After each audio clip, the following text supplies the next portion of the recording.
Bonjour, bonjour, bienvenue sur la page Prono 974 pour une nouvelle vidéo concernant le Lotto Foot 7 de ce soir. Alors, petit retour en arrière sur la grille donc d'hier. On a réalisé un 5 sur 7 avec deux erreurs. La première avec un double qui ne passe pas sur Parme-Fiorentina, on avait mis un N. Fiorentina qui était sous courant alternatif, qui ne sait plus gagner à domicile mais qui gagne à l'extérieur face à une équipe de Parme performante à domicile. Donc, on va dire que c'était plus ou moins possible. Par contre, la deuxième, la défaite de City à Southampton, pour moi, reste encore une énigme incompréhensible. Euh, City deuxième qui vient de taper Liverpool, le champion titre 4-0 et qui se fait battre chez une équipe qui se bat pour ne pas descendre, qui est la plus mauvaise attaque de ce championnat d'Angleterre et elle se fait surprendre. Voilà. Donc dégoûté, mais on va tenter de se rattraper sur cette grille de ce soir. Sans plus tarder, on va passer donc sur cette grille. Alors le système va s'articuler autour de deux bases, trois doubles et deux triples et va se jouer sur quatre grilles.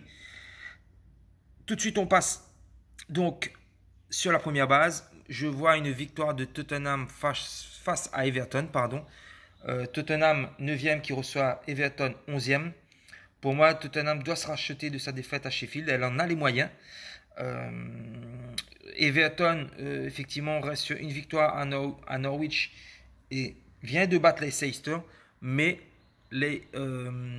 Everton, c'est l'une des pires équipes à l'extérieur. Elle a 9 défaites en 15 déplacements.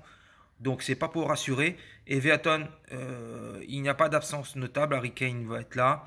Donc, rachat pour Tottenham qui doit battre Everton. La deuxième base, ça va être sur le match Séville face à Eibar avec une victoire du quatrième face au 17e. Séville, pour moi, est sur une bonne lancée et elle a invaincu depuis 12 matchs. Elle est à 5 points de l'Atlético et donc de la troisième place.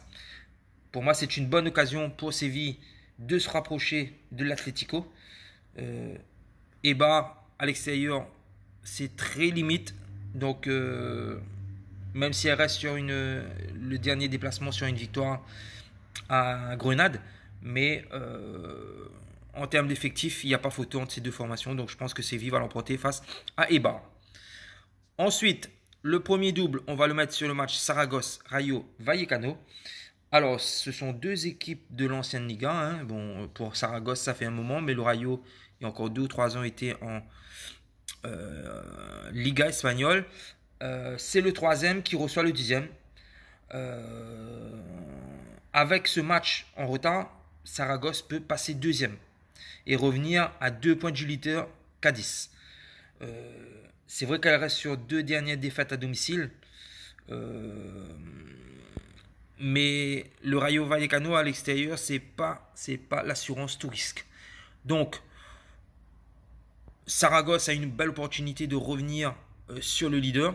Donc, on privilégiera la victoire de Saragosse. Mais bon, avec ces 2 dernières défaites, je pense pas qu'elle pourra enchaîner une troisième. Donc, on double avec le N. Donc, soit victoire de Saragosse ou soit un match nul. Le deuxième double, ça va se jouer sur le match Kayserispor-Beşiktaş avec donc le 16e qui reçoit le 5e. Pour moi, c'est un match des extrêmes puisque il y en a un qui joue pour ne pas descendre et il y en a un qui joue pour une place européenne. Beşiktaş reste sur 2 belles victoires, 3-0 à domicile face à Konyaspor, 5-1 à Denizlispor. Je pense que ça risque d'être un peu compliqué pour Kayserispor. Pourquoi pas un nul, mais au-delà de ça, ça va être compliqué pour cette équipe. Donc, on double N2. Donc, nul ou victoire de Beşiktaş. Moreirense Sporting Lisbonne. Alors, pareil, c'est un match, on va dire, qui pourrait être une formalité pour le Sporting, mais je n'y crois pas, forcément. Le Sporting est favori. Mais Moreirense peut éventuellement créer une petite surprise en accrochant le troisième du championnat. Non, le deuxième, pardon. Donc ça va être un match qui va se jouer sur quelques petits détails. Mais pourquoi pas un match nul de cette formation de Moreirense. Donc N ou 2. Et on finira sur les deux doubles entre Levante Real Sociedad et FC Heidenheim face au Werder Bremen. Levante Real Sociedad, ben, franchement, la Real Sociedad déçoit beaucoup depuis la reprise de ce championnat, mais elle peut éventuellement aller faire une belle performance sur le terrain des Levante. Donc très très très compliqué à pronostiquer. Donc comme on dit, on achète ce match et on triple. Pareil pour le FC Heidenheim, face au Werder Bremen. Bremen, c'est ce qu'il doit faire pour ne pas descendre. Match aller 0-0. Mais cette équipe du Werder a tellement souffert cette saison. Ça a été tellement compliqué pour eux. Tellement un chemin de croix, je dirais, que ça peut virer au cauchemar avec une défaite.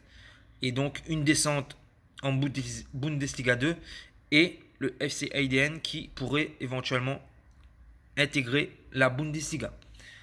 Voilà, trop de brouillard sur ces deux matchs. Donc on finit sur deux triples. Voilà. Merci à tous. Merci pour les encouragements, pour vos petits messages sympas. Et on continue à y croire. Ça finira par payer. Bonne soirée à tous. Au revoir.